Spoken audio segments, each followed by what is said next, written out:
what I'm saying is that this is lucid dreaming right now. Yes. Yeah. Like the more aware you are, agree. right? But what is driven by the ego? What are you saying is driven by the ego? That we have control? That one, yes. That one we control. One, we are not connected. We are one single being that has nothing to do with what you're doing or you're doing or you're doing. Why it goes deeper than what we're trying to interpret literally or by ego, right? And I would love for the listeners, if anybody knows this actually, that we control. I know is like, where did the ego come from? Because it's doing something to protect the physical body. Is it a protection mechanism so that you stay inside the 3D reality, inside the gravity? So then where did it come from?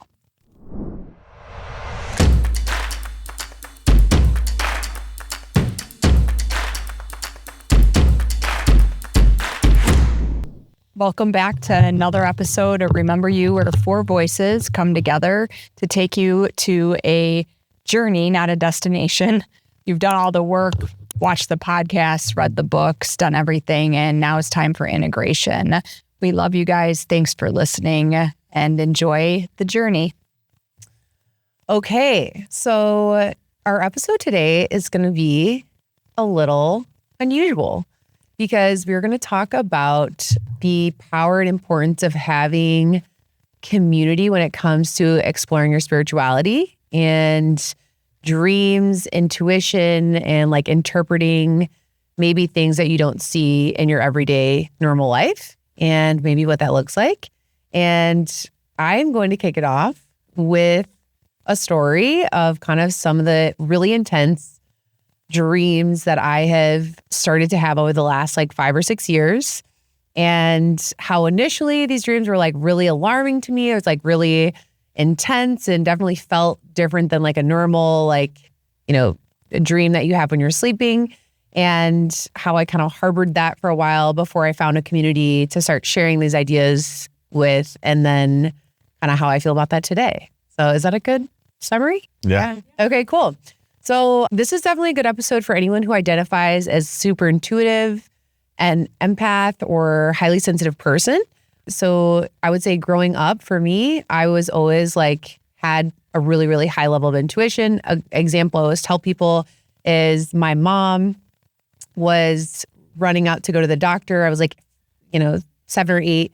And she said she's going to the doctor because she was pregnant at the time, and to make sure the baby was okay. And she said, I ran out the door and I said, but Mom, what if there's 2 babies in there? And then she went and found out that she was pregnant with twins.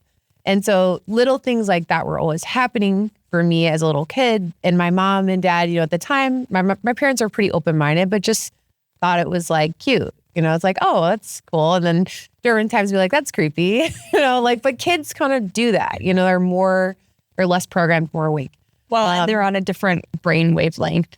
So up until you're 7 or 8, you're on a different wavelength of your brain capacity, which is why you can learn so fast. And you're tapped into what I call the higher consciousness so that you can learn faster. That's awesome. And then you have more intuition. And so you knew that.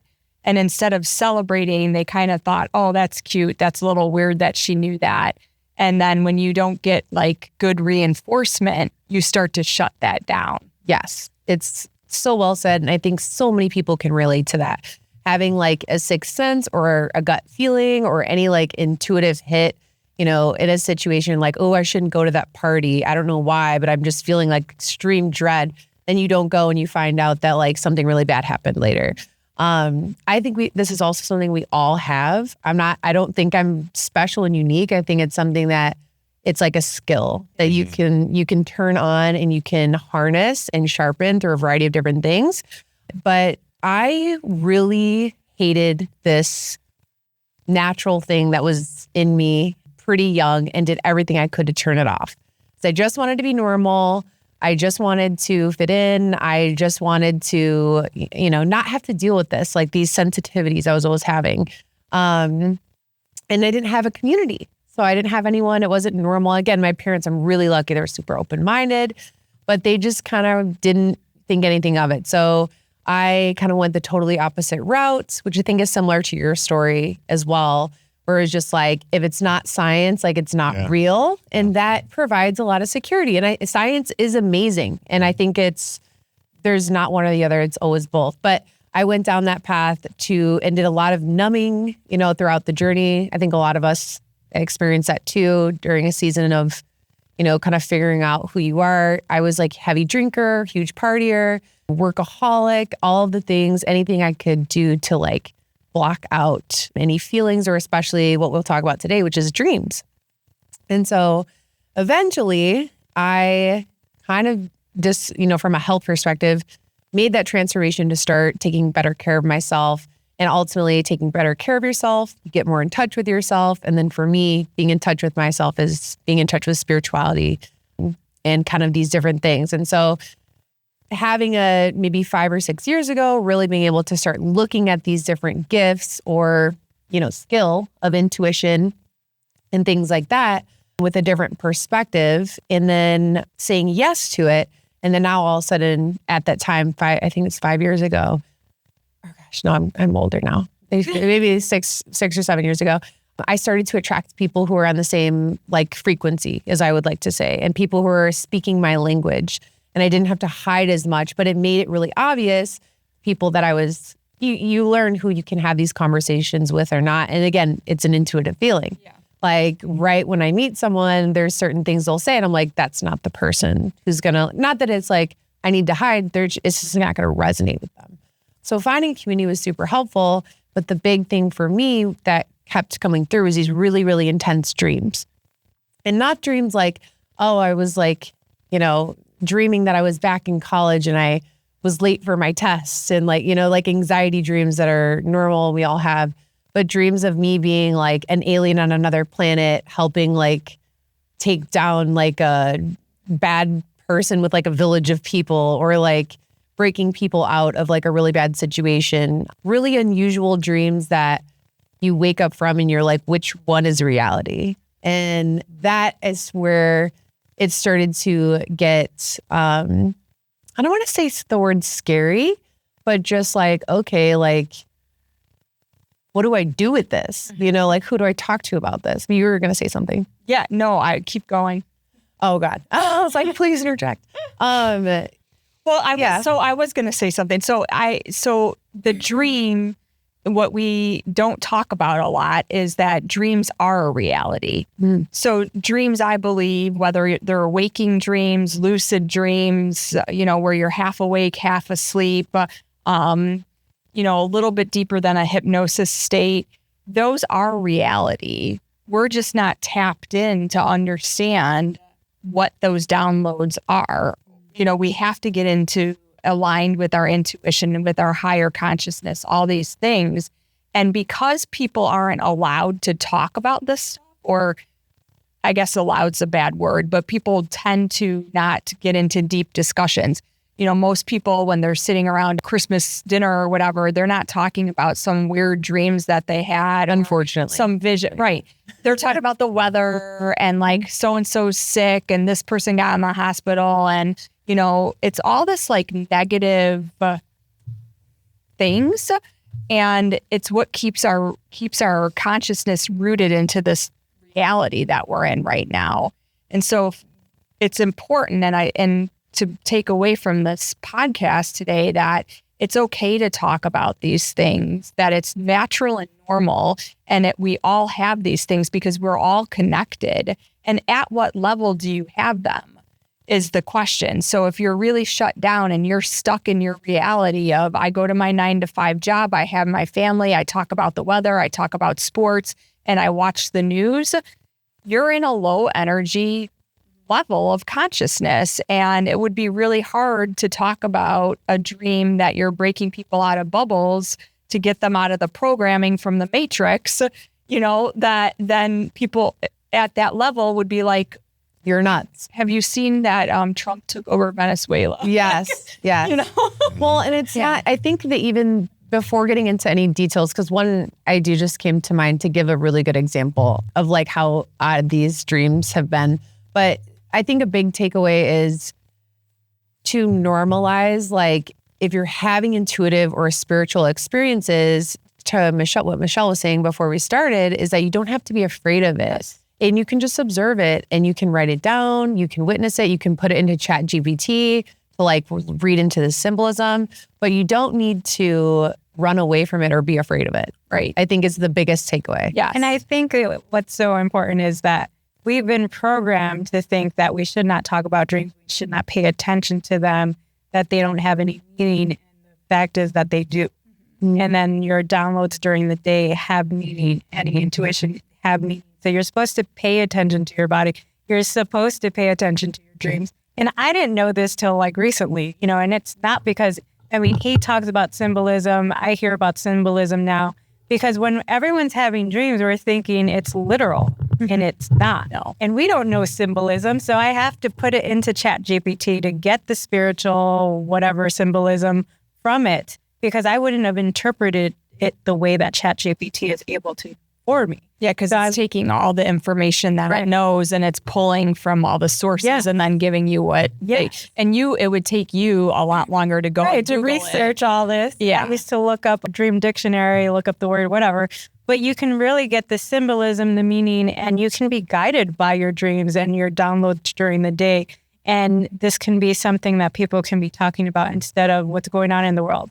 Then you can, it's like you could, like, feeling safe to have these conversations can then bring you so much relief and like safety. And like, it was like before we started this episode, I was like, all right, I got to tell you guys some crazy shit that just happened to me, where I was like having a daydream basically while we were talking. And I've never had that happen to me before. And it was like, no one rejected me. No one thought it was like crazy. They were just like, oh, cool, let's figure this out. Like, let's talk about it. And it's like the immediate relief and like, just excitement, to like have that. It's like, that's what we want to create for anyone that's listening, is like that level of community and that sense of togetherness when you're exploring things that maybe aren't super mainstream. Because I think that's what's missing. And I think that's kind of what you were saying before too. I think you have to think about the power of that ability to tap into that. It's so insane. Yeah.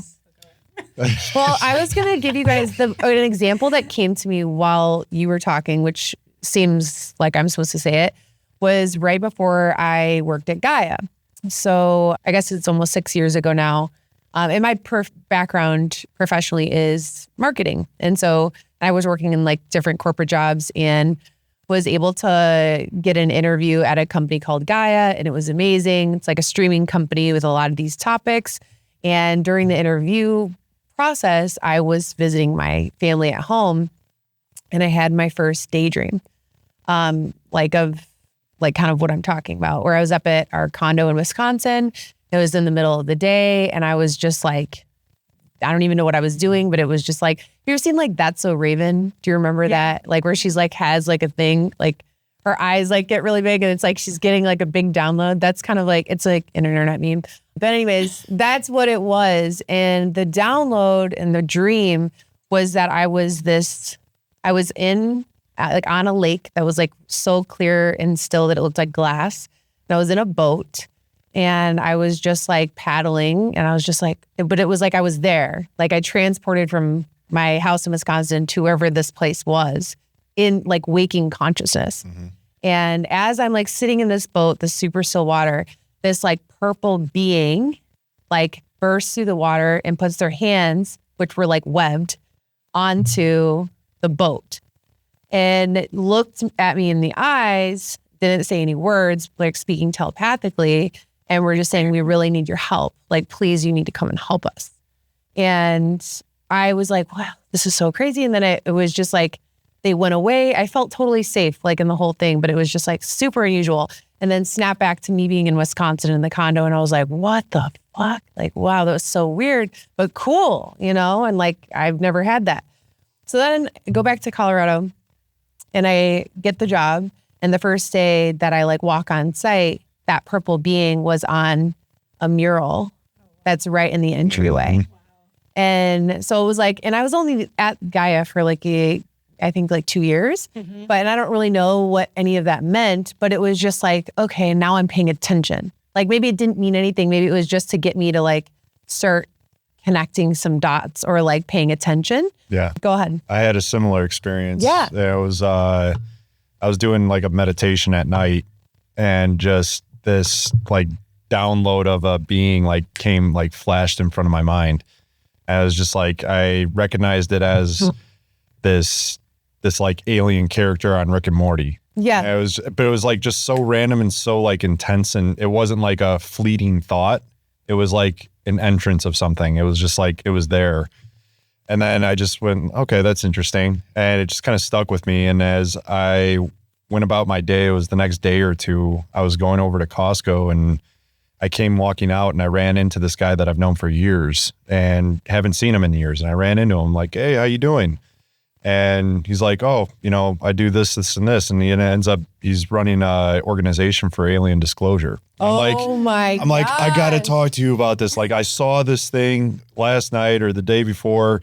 It came to mind. It was like, it just showed up, and he's like, go to my website. So I got his card. I was like, just such a cool interaction. Well, it's like, how is that not connected? And it was like, yeah.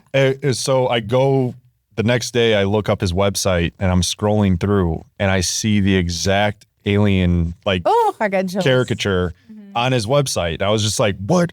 Yeah. I sent him a screen capture. I'm like, what is this? He goes, oh, it's an Arcturian. He's like, get in contact with this guy. He helps the channel. I was told mine was an Andromedan, Right? Which is like what other people. So hold on, wait. This is really deep. Oh yeah, For a lot of people, sorry. This is going to be, they're lost.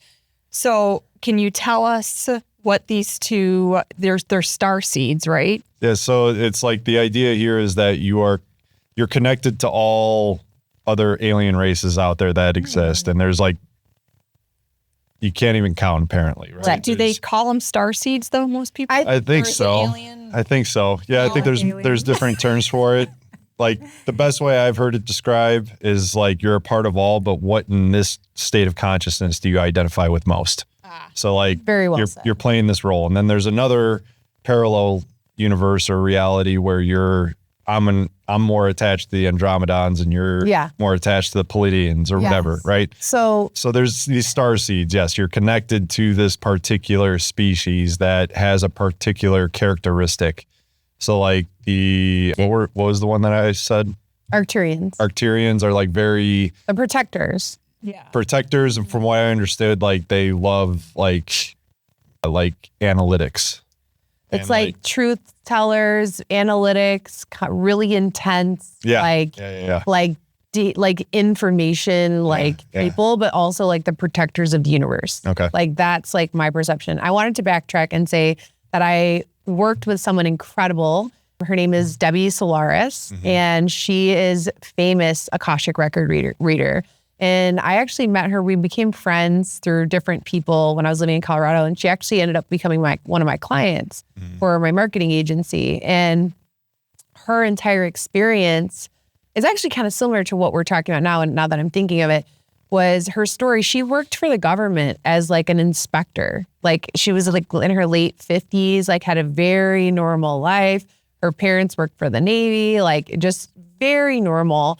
And then one day in a dream had like ET experience, and was in her story is about how she was taken aboard a ship, and they like showed her all these different things and like gave her the gift of reading like the Akashic records and like all these different things. And so it seems super out there, but this is like old news to her. She's like been in the game for a while, but I learned all about the different starseeds from working with her. And she has like an incredible course actually that will teach you all about this stuff.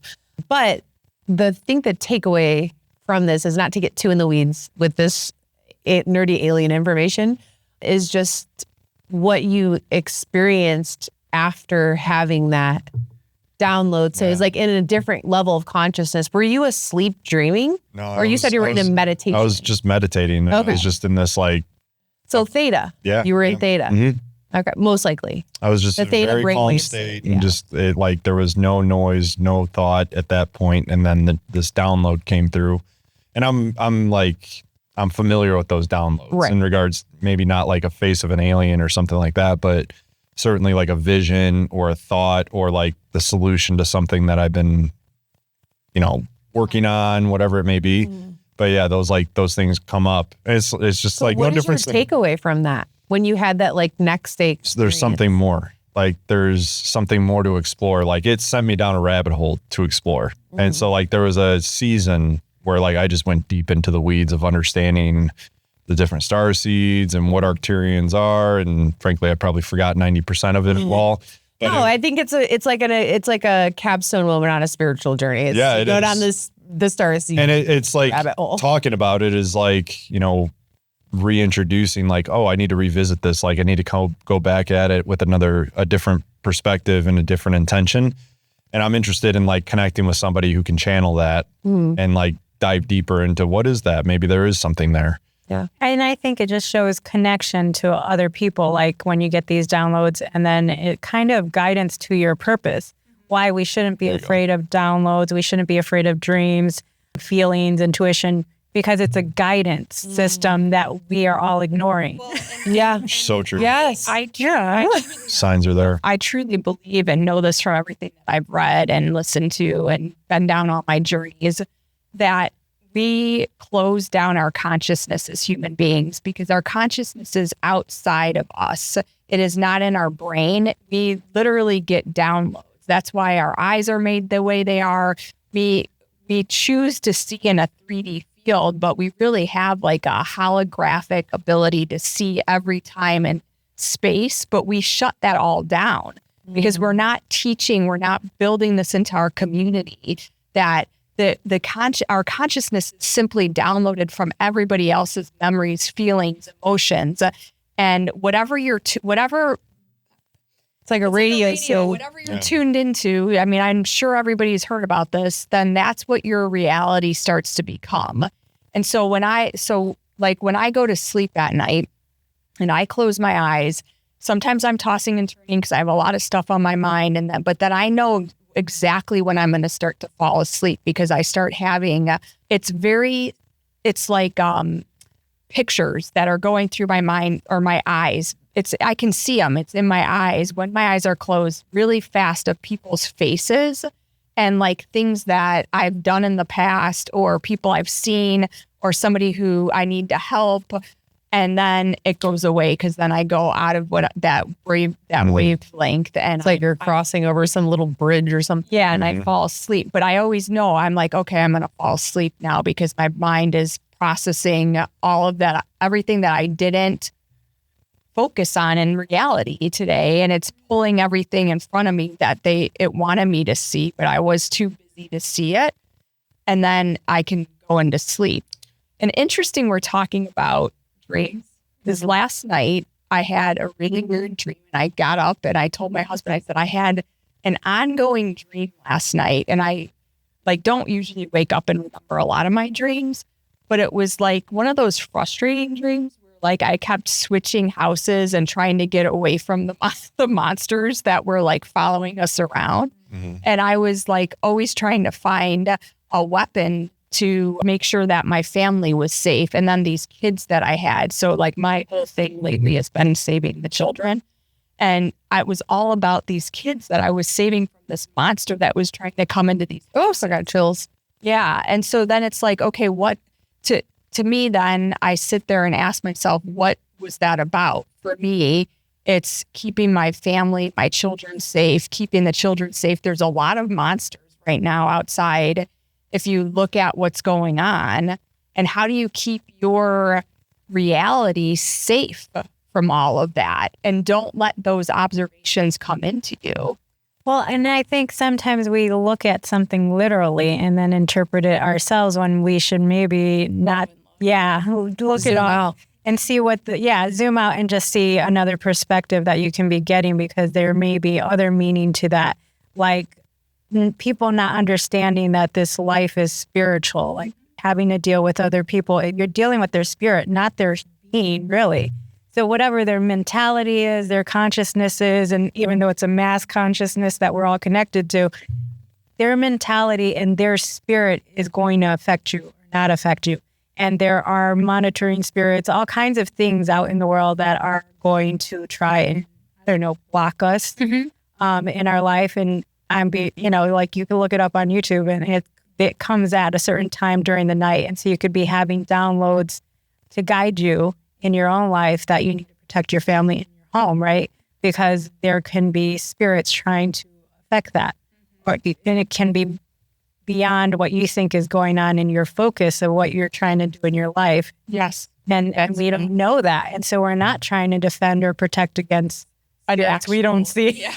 I just had a vision as she was talking, much like you were talking about. And it's like to think about all this, like the great mind, the one consciousness, all that is. And we are just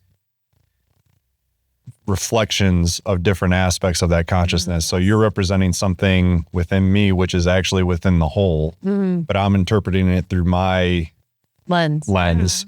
Your aspect of my consciousness, that is this versus that. You're like, we're all reflections of an aspect of us that is either we're aware of or we're not aware of. And we can tap in if we're quiet enough and observe, we can tap into that powerful ability to look at all the different reflections. Yeah. And not judge, but observe. And like, go ahead. I think we have to be willing to go deeper than just a literal meaning of what we're observing.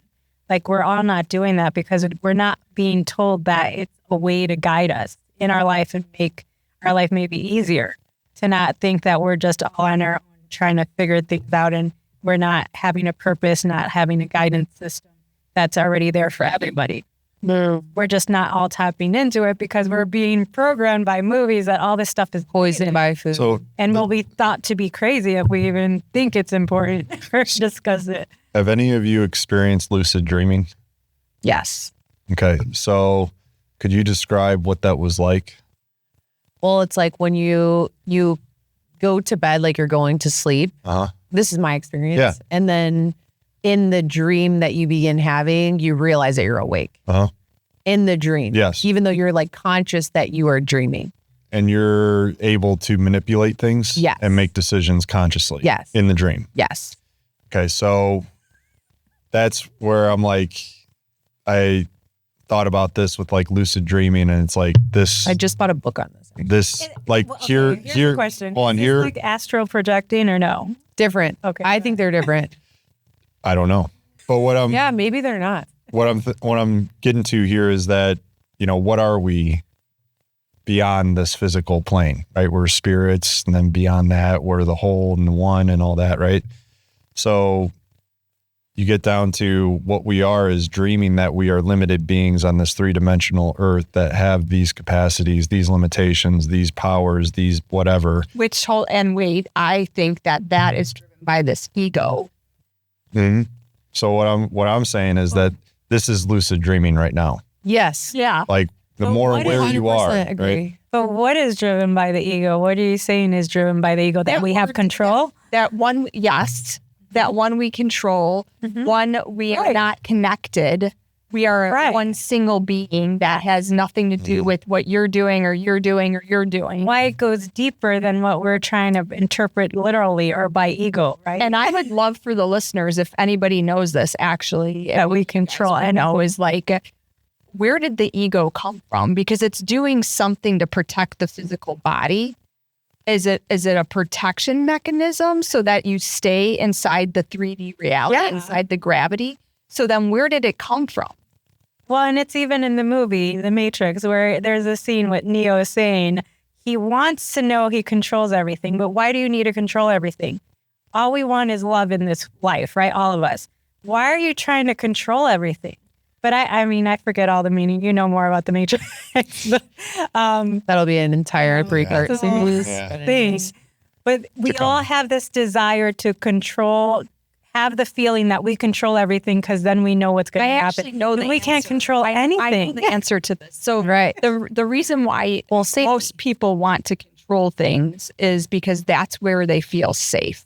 Yep. And they stay within their box, within your vibration, where your energy level has been trained since a child to be tuned into. And so when you're talking about this, if you're listening and it's making you uncomfortable, ask yourself, what is making you uncomfortable? You know, like start to get in touch with some of these questions of what is the reality that I'm building for myself? And if you don't like what you have, if you're living in fear, if you're living in, something that just doesn't serve you, then you have the ability to change it. And there's a lot of communities like us. That's why we're here to talk about these things. But like I found a place called Luminous Kids, and they focus on helping children under the age of 13 tap into their powers, which is they really are focused on this blindfolding kids and them being able to see what's going on around them while they're blindfolded. So it's like clairvoyancy a little bit, I guess. But there's a lot of stuff going on like this. You just have to go and look for it. So like I put my son in it. So I'll tell you guys all about it after we're done with the training. And he's like, I get to go to my metaverse training. He's like super excited. And so when you start talking about this and normalizing it with our children, it's then going to get even more and more powerful as they grow up knowing about these things. It's no longer needs to be hidden. Right. And there's a level of normalcy that you're able to have with these kinds of conversations. And then so one big theme, and even why I feel okay talking about this stuff more and more, is because of how like unusual and like oddball I always felt growing up. I'd be like, and I was like very well liked. I'm like a very outgoing, lighthearted person. Like I've always had a little group of friends. Like I've always, was like captain of the soccer team. Like I was always like in it, but not in it. Mm-hmm. And so it was like, and like, that's why I also always talk about being neurodivergent, is that's like a very big sign of it, is like when you're masking. So it's like, I'm very good, my like past self, to feel safe and normal. Because when you're a kid, fitting in is safety. Mm-hmm. Being able to, especially now with how bad like bullying is and everything with like, the cyber aspect of things. But like, so it wasn't that I was like consciously like I'm bad and wrong. It was like, I don't know anyone else that's like this. And so I need to assimilate to what's around me so that I can be safe in this environment. And so I think that the more we have these conversations, the more we can find communities for kids who are younger or, whatever age, to create that level of normalcy. And then also that you don't have to even, because the bad part about having a mask is that you wear it for so long and then you don't know who you are anymore. And then when you have to go through this whole exhausting process of taking it off. And so it's like, okay, what if we bypass that whole thing, create this normalcy around these conversations, empower kids for these different gifts? It doesn't have to be this woo-woo crazy thing. There's so much science that is linked now to intuition and like all these different, synchronicities and things like that. And so I think it's where what it is it's science. It's not woo anymore. Yeah. It is science. There's more and more stuff coming out. And if you read, I just finished the book, The Field. Amazing. Highly, highly recommended. But if you look at all of what the physicists, the biologists, what they've done and what they've proved, it's not in mainstream. But if you go and look for this stuff, it is proven.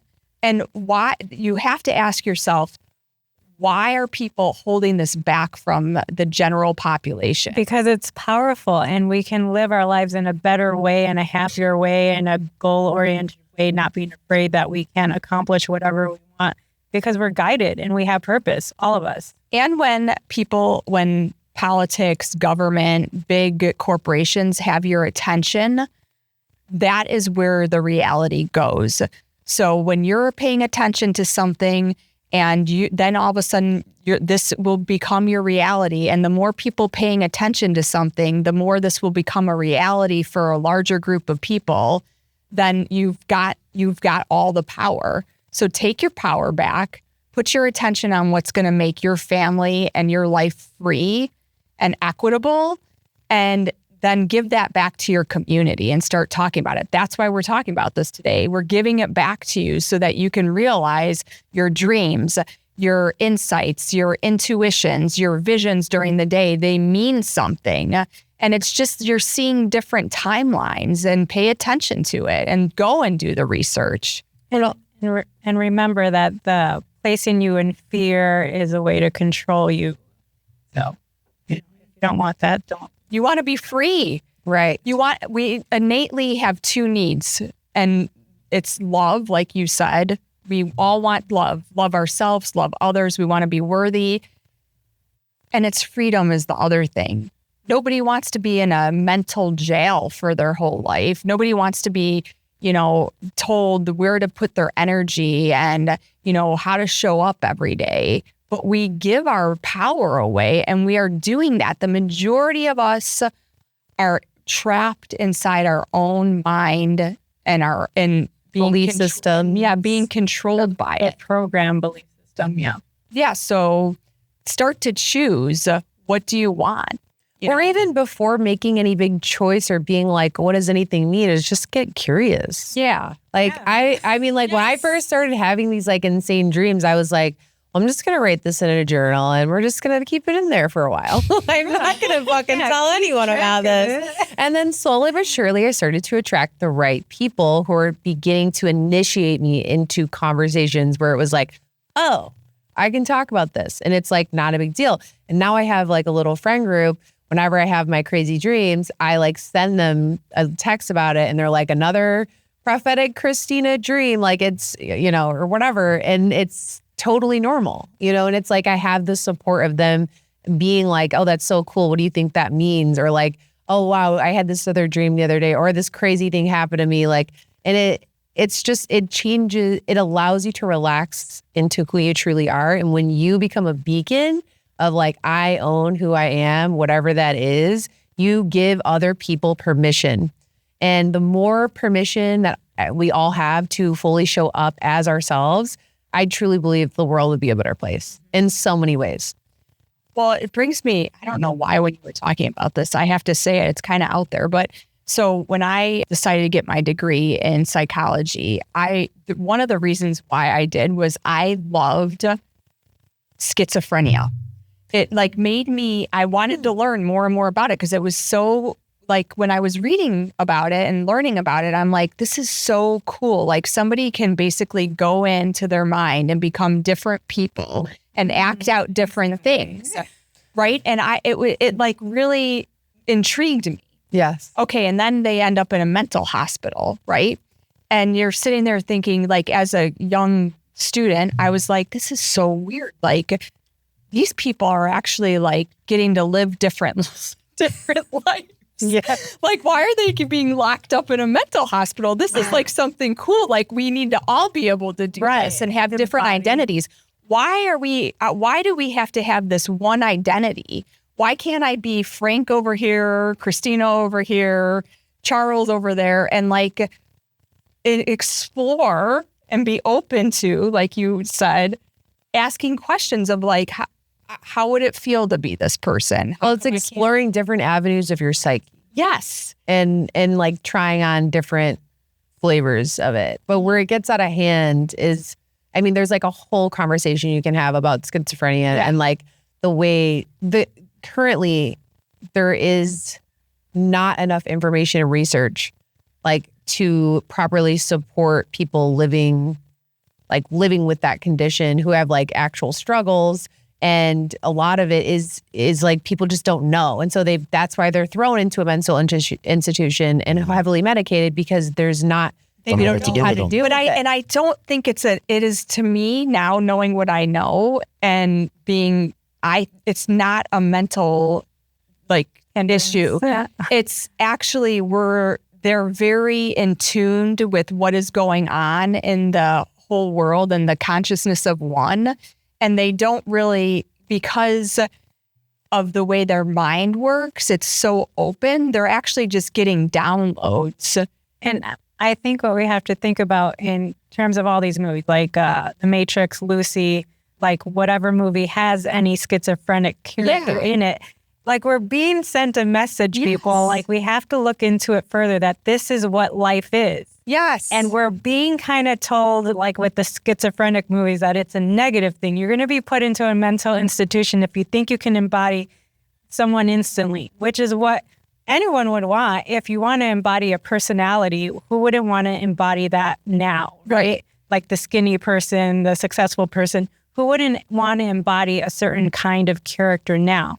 They make it seem negative and this will happen to you. So then we're afraid of changing who we are. We're afraid of looking further into what life is about and how we should be thinking, like the Matrix is trying to show us, or Lucy is trying to show us, that we're all one. All these things, we're just made to believe that this should not be something we think is real or can be possible, and we shouldn't gravitate toward it. And nobody wants to talk about it. And then if you start talking about it, people are like, oh, she doesn't know what she's saying, or she's crazy, or whatever. Okay, fine. Then maybe ask yourself why you think I'm crazy.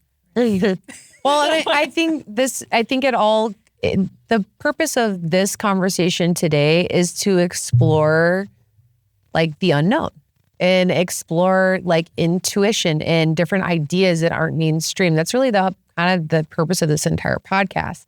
And I think, is there any other dream related or symbolism things that we want to share before we close out today? I didn't want to close out with something that you hit on, was the unknown. It's like, that is reality. Like the unknown is complete. Like that is reality. Everything outside of that is you think you know, and going back to the whole Pono thing where it's like 15 bits out of 15 million that we process and take in, and we think we know what's going on, what's orchestrating this, what's happening, and what's real and what's not. And it's venturing into the unknown. And you can do that through meditation. You can do that through really any type of practice that puts you into the now, where you're not thinking, you're. Have you ever seen, maybe because you have kids or just an adult child like me, there's the Lego movie. Yeah, love that. So right as you were talking about that, my favorite character, of course, is the main girl who's like, or one of the girls who's like called a master builder. Yeah. And there's specifically a scene where they're like falling out of the sky, and she's just like summoning all these different parts and different things to like build their aircraft so that they can like fly and take off in that moment. And she doesn't even sweat it, because it's like she's trusted that skill set of like, I can create any solution in any situation in the unknown. And so it's an incredible metaphor to bring into, say, this new year even, of I am practicing being safe in the unknown because I have all the answers within me. And even if I don't know in that exact moment, I trust that exactly when I need it, it's going to come to me. And then if you don't have to do this dramatically. Like you could literally just be like in simple tasks, or like, I'm going into a meeting that I'm an expert in. I don't know exactly what I'm going to say, but I'm going to practice like trusting myself. Yeah. And it's like a trust fall with yourself in these little micro moments. And you're like, holy shit, I did 10 times better than I would have if I had this like long script and like, thing that I'm supposed to do. And then, slowly but surely, you're all of a sudden, you're the master builder. Every single day is like this new creation, and you're just like winging it, but you're not. And I think that to me is the practice of being comfortable and safe in creating internal safety in being in those unknown spaces. Yeah. Fair? I love it. It's absolutely right. I think the other thing too is, if this resonates with you, make sure you like find us, comment on us, whatever, like we're part of your community. And we want to hear stories too. If you have stories that relate to this, reach out. I think it's a great place to start, and just other people have we have resources, or you have resources. Yeah, we can, be a guest on here. Yeah, it's really important to know that the power of community, being able to have these conversations, being supported, being safe in that unknown space. And so we're here for you, and we want you to have sweet dreams. Get those Z's. Awesome.